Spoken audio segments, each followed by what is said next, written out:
All right. Well, thank you for joining me today for the Science Hub Coffee Chat. Well, glad to be here. Yeah. So what we'll do is we'll just kind of go through some questions I have for you regarding how students can be successful and get to know you and what you would like them to get out of an experience of having a class with you. Sounds good. So my first question I always like to ask is, so what got you interested in your field and what got you interested in teaching? Gotcha. So I'm a geologist by training. That's my, all of my degrees are in geology. I have a bachelor's, master's, and PhD in geology. As a kid, I had a rock collection. And so I used to pick up rocks wherever I went. And some of my very first science fair projects in elementary school were identifying them as igneous, sedimentary, or metamorphic. And then I started to get into fossils quite a bit. When my family went on what I like to call the Great American Family Trip out west, we actually visited the Grand Canyon, and it was just an inspirational landscape. What's interesting though is that when I started to look into colleges, I realized that to do something in paleontology, I'd likely need to do advanced degrees, and I wasn't sure if I wanted to commit to that at that point. So I started out as a chemical engineering major. I took about 3 semesters worth of classes, made it through, wasn't loving it. So I ended up getting back into geology over time. And then in terms of teaching, that came about as a graduate student. I had the opportunity to be a teaching assistant when I was working on both my master's and PhD. And I realized how much I love sharing the geo love with students in the classes. And so post-graduation with my PhD, I was looking forward to finding a teaching heavy position so I could continue to hone those skills and keep sharing my love of geology.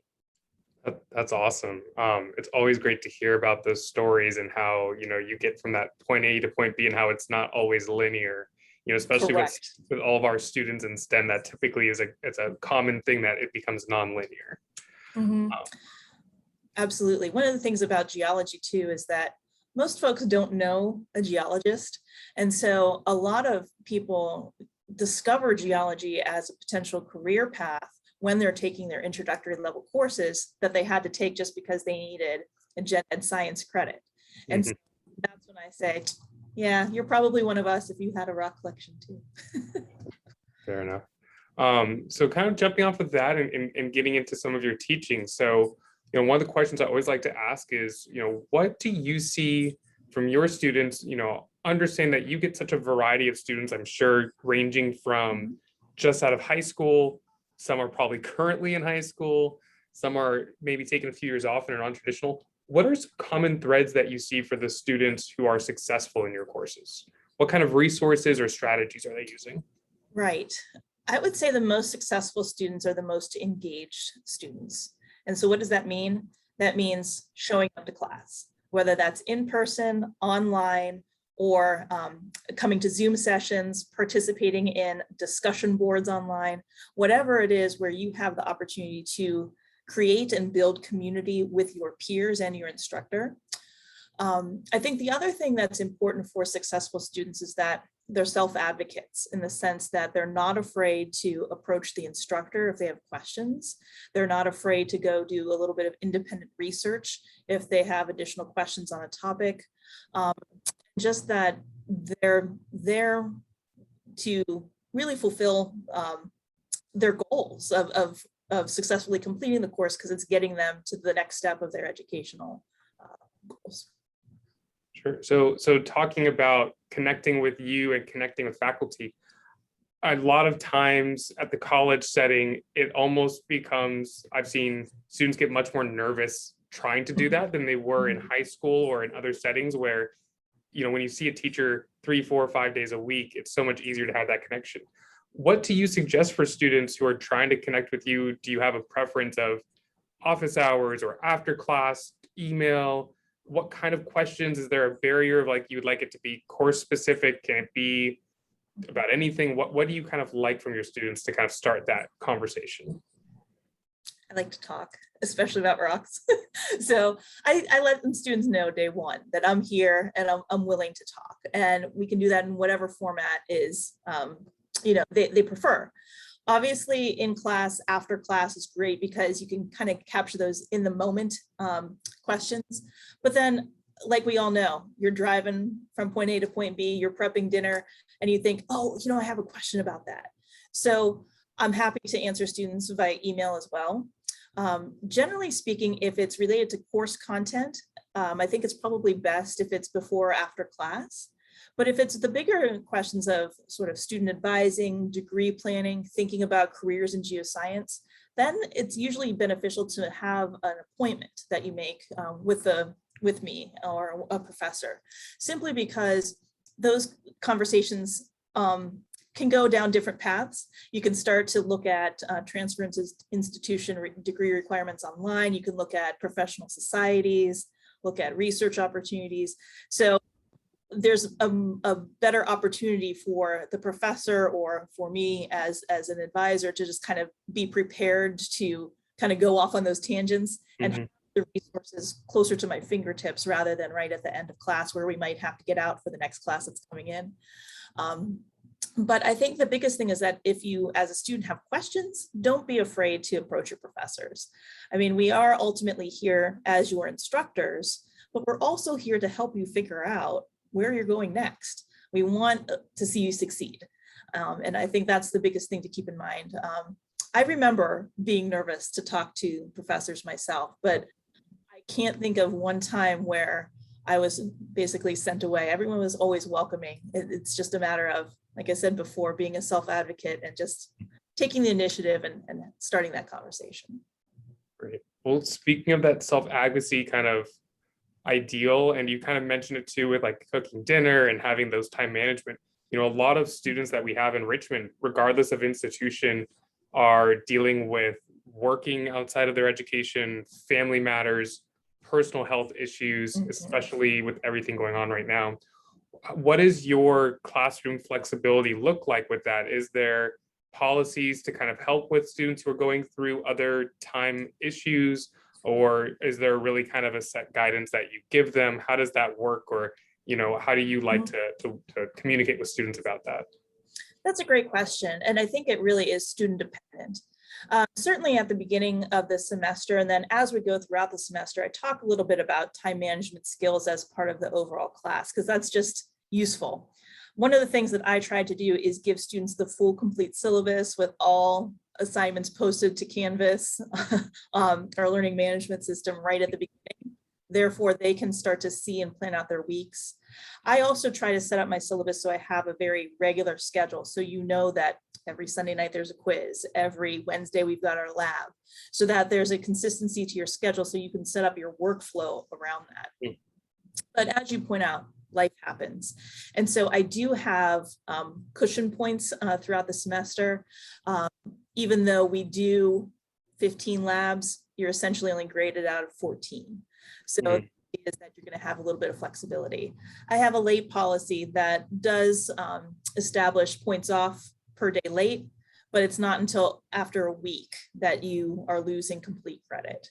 And the reality is, if you come to me and explain your situation, we can work things out. I think that's another key thing for students to remember, is that when life happens, communicate. You don't have to go through this alone. And if we know what's coming, we can help you manage your studies around that. And that's a key part of student success as well, is again, just recognizing you're not in it alone. That's great. Yeah, it's always great to hear kind of how you like to be communicating with your students to kind of help them help themselves. Right. The big piece of this is that I'm here as the instructor. I'm here to lead you and guide you through the material, but really this is your learning experience. And so I want it to be as productive as it can be. And so if me being a stickler on a certain type of deadline, that's not going to help you get to your ultimate goal. And that's what I'm here to do. Absolutely. So speaking of kind of ultimate goals, I'm sure that when you talk with students, they have a variety of interests in terms of where they want to go next, whether that be, straight into the workforce, straight into a four-year education, or potentially grad school if they're, using your course to get ready for a master's program. For students who are looking for something more than just getting an A, they're looking for a letter of recommendation, or they're looking for you to connect them to people that you might know. What does that take for you to feel comfortable writing a letter of recommendation, or kind of giving them more than just the classroom kind of experience? That's a great question. So first off, I do have within my course management system a whole module that has information about careers, scholarships, research opportunities. Because I work in the sciences, I'm very connected with the National Science Foundation Research Experiences for Undergrads program, REUs. Yeah.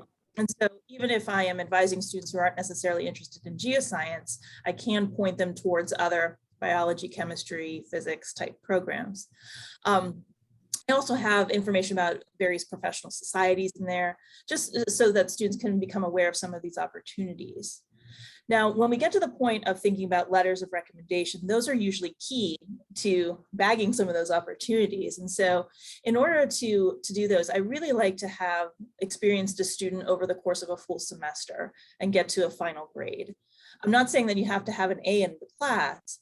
I need to see your performance over a significant period of time so I can give valuable comments on how you perform as a student, or how you perform as a student, how you work with other students, your overall maturity in the classroom, how you might deal with setbacks.